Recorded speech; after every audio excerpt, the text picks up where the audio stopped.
What's up, everyone? Anthony DiGiovanni with SacredU Philosophy with another video, another sacred talk here today with Chris Missimo. Good job. Right, yeah, you got it right. There you go. All right, Chris is an awesome dude. I've just recently met him. We're rekindling, or not rekindling, but kindling a friendship. And I wanted to sit down and let you guys get to see who he is. He's a man of many hats, and predominantly in the field of psychology and fitness. Yeah, fitness. Psychology and fitness, but primarily psychology. Awesome. Yeah. So most of my schooling's in psychology. So right up the alley of my channel, what I'm trying to do and show you guys, like getting down to the bottom of meaning and purpose and value. He's got a lot of stuff to say about that, and just transforming your life to be the best you, the best version of you. But first, let's get to know you a little bit better, Chris. So, thank you for doing this. Yeah, no problem. Where do you want to start? That's a great question. I'll just jump right into my story.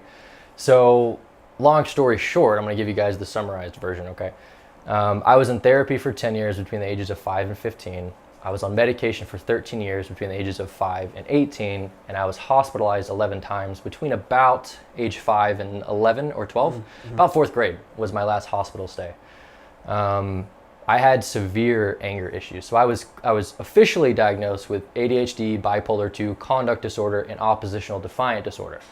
But my primary issue, if you really just want to sum it up non-clinically, is I was hyper violent to the point where I'd be beating up a kid and he would be knocked out, or luckily I don't think there's any she's, but he would be knocked out and I would keep punching until an adult or some type of official would pull me off of that person. I mean, there literally was like no filter, no stop and go.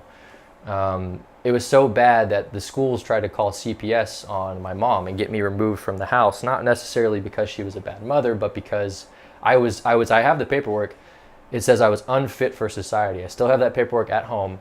And so when I was 15 or so, wrapping up my therapeutic process, I decided I wanted to be in psychology. Now, I didn't know what that looked like. I didn't know exactly what I would be doing, but I knew that was where I needed to be. It wasn't until grad school that I decided that athletes were really my focus. So a lot of my research background is in exercise and health psychology. And I took that and I created my business, which we'll get to in a second. But I decided in grad school that that's the population of focus that I wanted to dedicate the majority of my time to. Now, I work with all sorts of people, all sorts of ages and all sorts of concerns, but athletes is really where my heart's at, because they're a population of people who are in front of everybody's eyes. They're entertainers. They make tons of money, and so we just kind of throw away the fact that they have problems. They're God's gift to the world, and so they can't have any issues. But that couldn't be farther from the truth, because they're a very unique subset population that has its own subset culture. And with that culture comes its own problems. Yeah.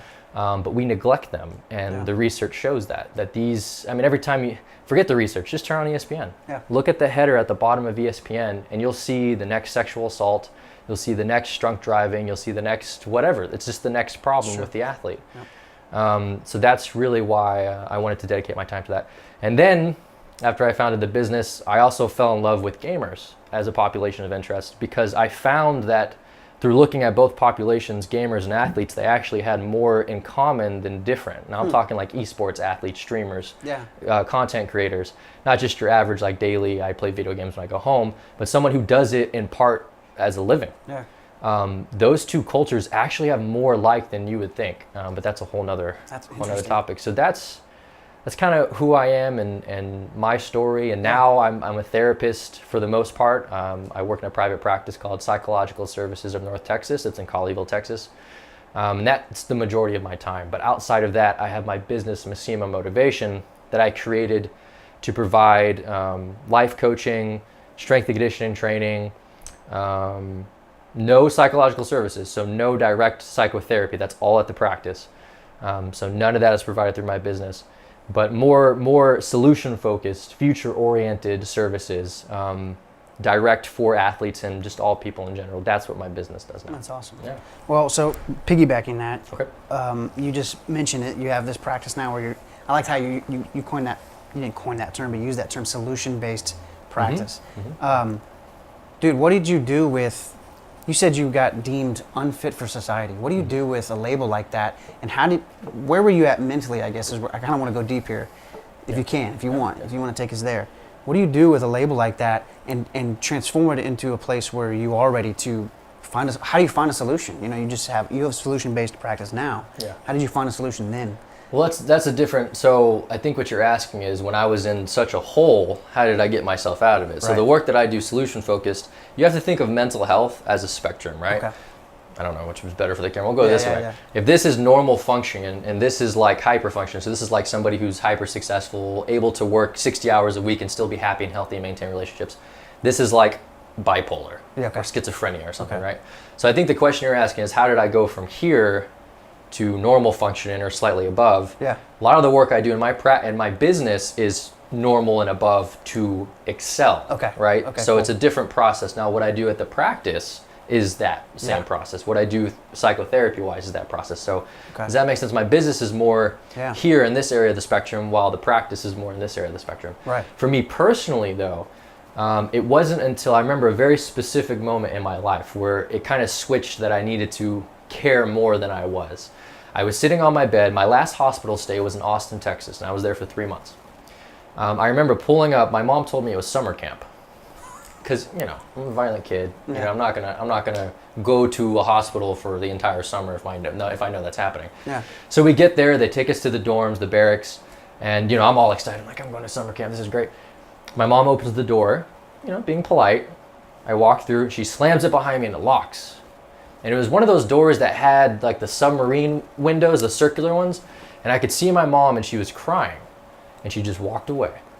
And I like fell to the floor. I'm in like the fetal position. I'm bawling. I'm like whatever grade age I was at 4th grade. That was when I was there. They come over to console me, and I'm not having it. I'm biting them. I'm scratching them. I'm fighting them, to the point where they have to come and sedate me and put me in one of those rooms, those white rooms that have like the padded walls, to kind of calm me down. Fast forward a little bit. I'm there for 3 months. My roommate, and I talk about this a lot, my roommate's name was Eddie. He was a positive schizophrenic, meaning he has hallucinations. And he saw dead people, like, what was that famous movie? Sixth Sense. Sixth Sense, thank you.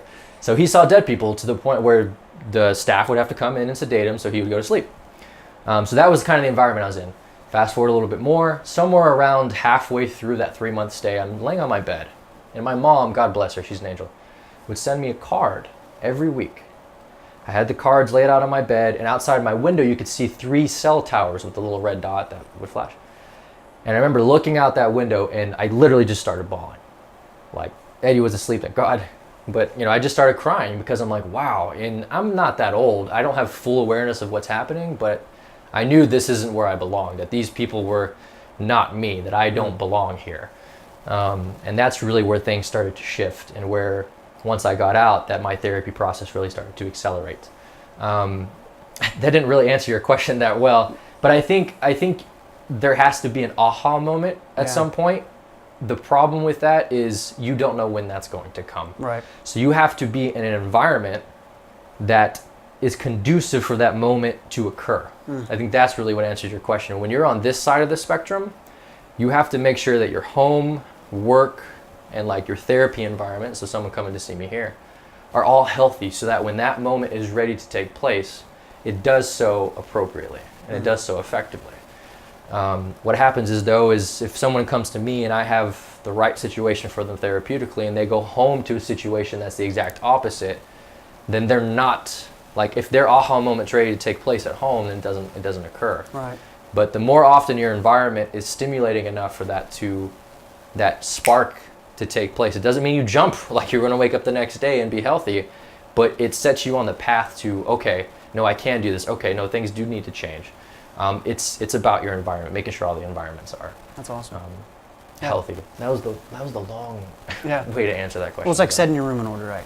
Yeah. Kind of in a sense, like to sum it up. You have to make sure that your environments are all conducive for whatever your goal is, so that way when you do have that motivation or that spark to get something done, you don't have an obstacle in your way to lean on. Nice. So if I'm a content creator and I have this spark to record this video about mental health, but I don't have a camera, so I'm not gonna do that.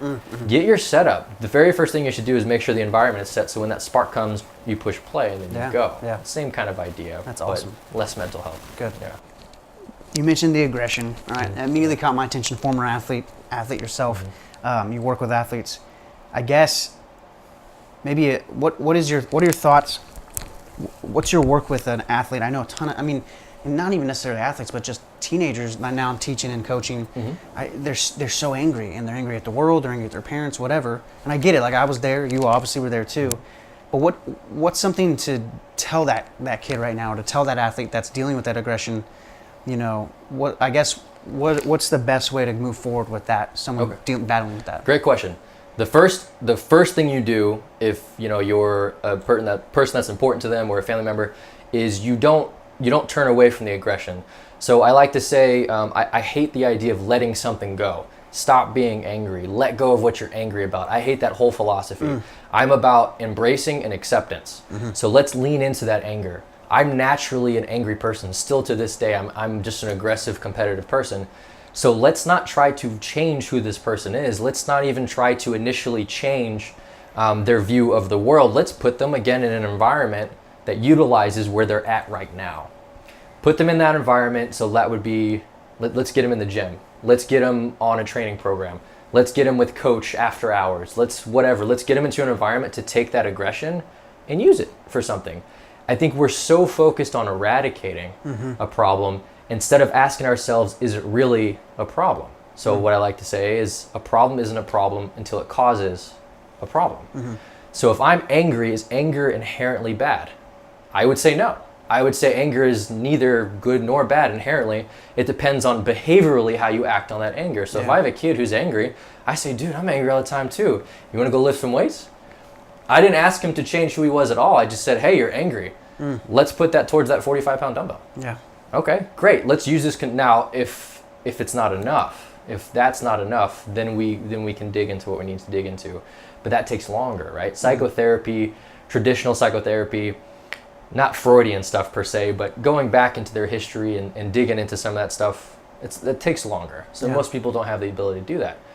So we start by leaning into it, would be my answer to That's you. good. Embracing it, harnessing it. Hey, you're angry? Dude, I'm angry all the time too. Yeah. Where do we go with that? Let's come work out with me on Sunday. Well, that reminds me of stuff I've been reading from my own personal life about having an aim, and how, like, evolutionarily and biologically we're creatures that were developed, to throw and hunt. So we, and even if you're not religious, the term sin, and that's an archery term. Sure. It's missing the mark. And so a lot of I feel like stuff we have in our culture is about aim.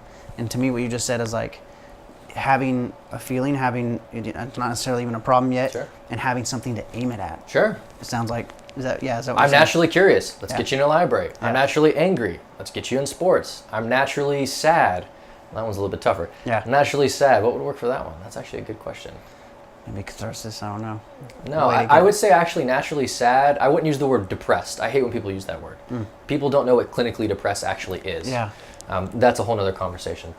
But sad, I actually think most people who are sad, especially when they're young, to stick into the teenage example, they're people who know a little bit too much for their age. So I find that you have a bell curve of intelligence, and if this way is hyper intelligent, so we're talking 1, 2, 3 standard deviations above the mean, and then you have, hypo intelligence.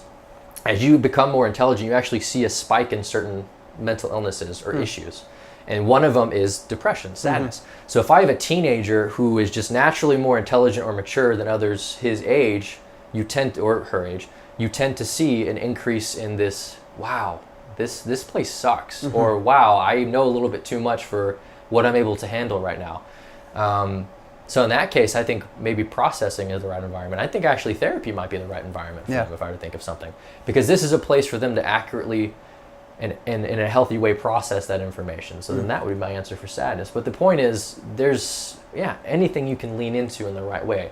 It's only when the problem causes a problem that it's a problem. If you start beating kids up because you're angry, okay, we need to talk about that. You've gone beyond my boundaries now. And I like to tell parents that parenting and coaching, anything when you're helping a young person, is like a bowling lane. We have to allow them to hit single pins every now and then, because that's okay. There's a lot of growth and processing and things to learn from that. It's when they gutter, when they take their anger and they beat the crap out of another kid, that we have to reel them in and say, no, that's unacceptable, right? Good. But if they're failing some classes, if they're making some C's and B's instead of making A's and B's, let them make C's and B's. Take a step off. Let's get their anger in check. Like, let them do that. Yeah. But that's awesome. Yeah. Let's get into ramp. Okay. and where you're going now with what you're trying to get up and going. I know you've been talking to schools. Yeah. Let's hear it, man. What do you got? So RAMP is the model I came up with. It started when I was in grad school. It's based out of sports psychology literature. So that's its foundation. But I think it is applicable to any business professional or any person, really. I actually a couple months ago, I was struggling with my own workouts, and I took a step back on RAMP and realized that P was out of whack. So RAMP stands for relationships, autonomy being another word for just independence, mastery, another word for efficiency I use a lot, and then purpose. And then each of those words has like subcategories of processing that we go through to make them healthy. So just think of it as like tiers, right? But those are the main 4 pillars. Yeah. Now, specifically in the literature, A, M, and P, autonomy, mastery, and purpose, are the 3 that you see the most. Relationships, I actually took and implemented myself. Okay. But nobody has ever put them together, and I think that's really what separates what I do in my business from what other people do. Not just for athletes, but for everybody. So if your relationships are out of whack, I mean, that's kind of self-explanatory. If any of these are out of whack, I don't want to go too far into any of them. You'll typically see, especially with the athlete, faltering in their performance. Yeah. Not just during play, but also during practices, in the classroom, so on and so forth.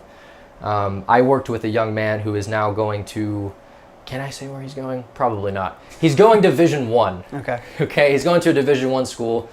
I started working with him 2 summers ago. And he went to a camp at Notre Dame. And that summer, it's just, to perform in front of the coaches, goes to the dining hall, grabs a knife. He wasn't performing the way that he wanted to. So he grabbed the knife, took the knife back to his dorm, again at Notre Dame, and almost committed suicide that night. He called his brother. His brother talked him down. They got him home. They got him in with me. And most people would have automatically gone to, he's depressed, let's get him on medication, let's kind of work through this depression, let's self-medicate him so he's able to do whatever he's got to do. But what we figured out is his relationships were out of whack, specifically his relationship with his dad. So we figured out that there was this expectation with his father. I'm not going to give away what his father does, but his father is a very conservative man, we'll put it that way. Okay. And he thinks there's a way of doing things. That this is specifically how you're supposed to go about your business, and this is who you're supposed to be. And it didn't always fit with my client's expectations of himself and his own goals and aspirations. Yeah. And because of where they come from financially, he also felt this burden to succeed because that was his way into college. Fast forward, we had a couple of family sessions. We worked on that dynamic, and then lo and behold, the depression started to lift. Not because he had a neurochemical imbalance that he needed to be medicated for the next 60 years on, but because he had a bad relationship with his dad. Yeah. And we discovered that because we processed through what's missing with R. Is there anything missing with A? Is there anything missing with M? Is there anything missing with P? And we figured out that his R was the problem, and that specifically it was his relationship with his father. Dude, that's awesome. So that's how I conceptualize the athlete. We first educate them on what it is, and the parents. Yeah. And then we say, okay, let's make sure they understand fully what these 4 concepts are. And that usually takes a couple of weeks, honestly, because in order for them to appropriately answer my questions on each one, they have to understand the concept as a whole, right? So we educate them first, and then we dig into what's missing so they can answer that appropriately. That is my model. It's my baby. I own that model. And I'm trying to get it, I really want to get it into colleges, honestly, because colleges have the financial ability to help their kids. Short story. I mean, they have the ability to help their kids. I think in 2018 or 17 was the first time the NCAA made like $1 billion. Like it has the finances to make this happen. And I would like to see it in off-season programs. I would like to see it during any sports off-season. That way you're not having a third-party person come in and interrupt the flow of things, but you are creating a preventative piece, a preventative system that athletes can turn to and say, where's my ramp at right now? Yeah. And they're able on their own, and coaches, to gauge where they're at on that spectrum, right? And then they can better decide, is this a clinical issue, or is there a relationship with dad that we need to mend? That's awesome. Is this something we can handle in-house, or is this something we have to send to a professional? It's a very easy way, a layman's terms way of conceptualizing the athlete's needs based on particularly 3 things that are in sports psychology literature.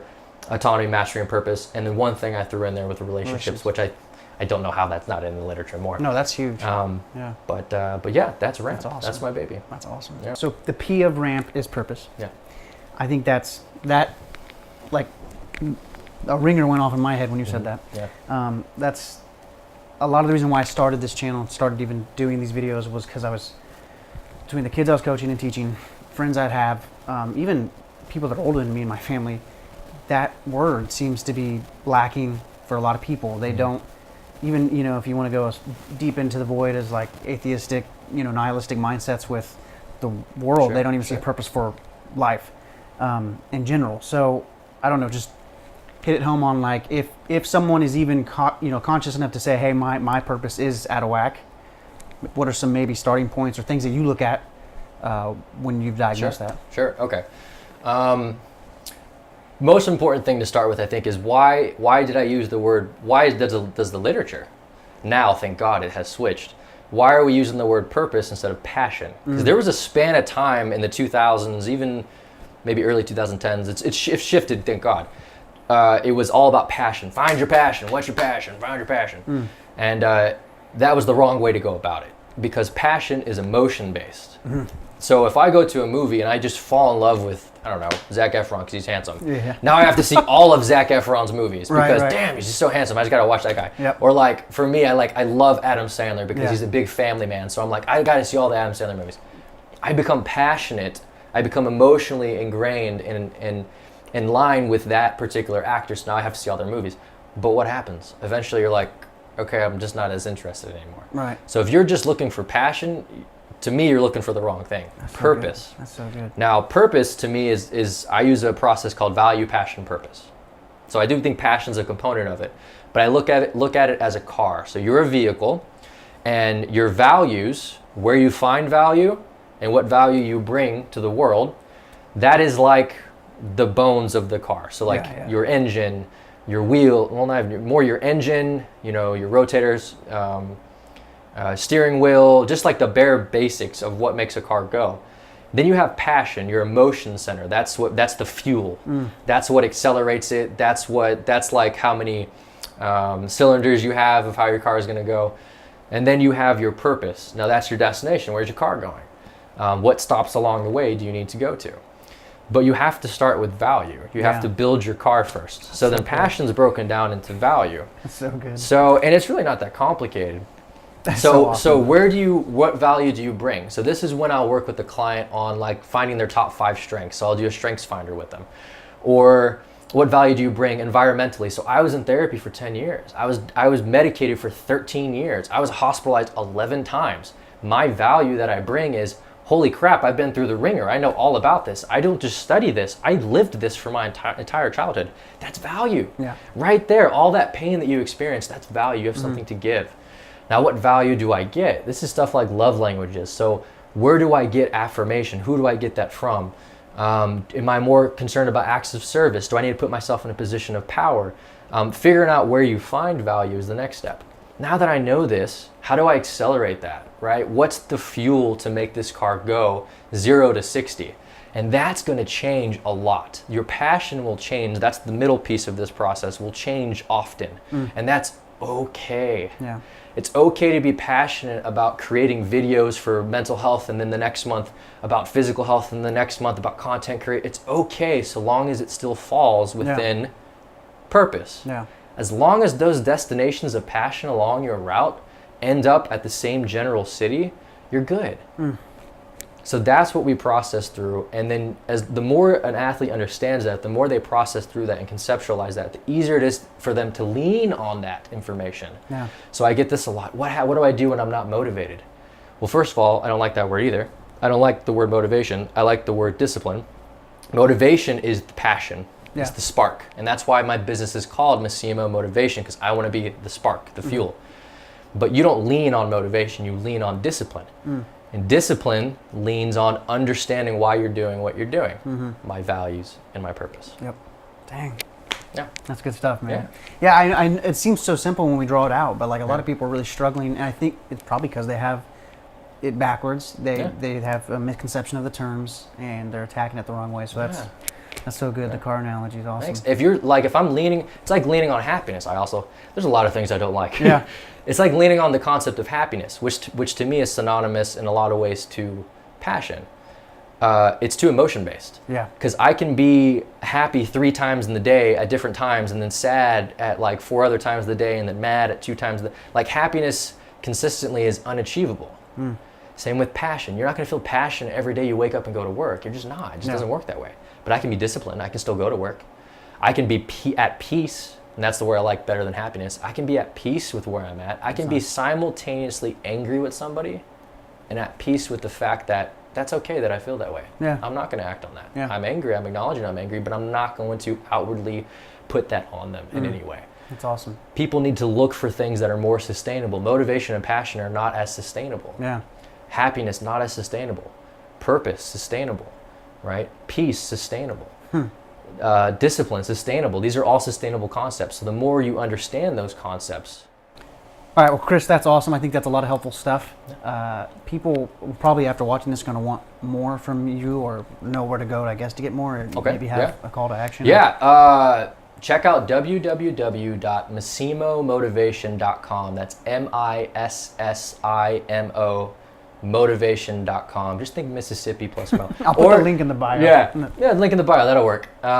It's basically just the Missimo clothing brand with an I. Okay. Or check me out on social media. So my Twitter and my Instagram handles are @CMissimo. So the letter C, MISSIMO. And you can find me on Instagram and Twitter there. Awesome. Yeah. Awesome. Anything else? YouTube @Missimo Motivation. Okay. Yeah, there you Cool, go. dude. And I think that's it. Yeah. Awesome. Thanks, Well, man. Chris, appreciate it, man. Yeah, no problem. Thank brother. you. I'll see you guys soon. Appreciate it.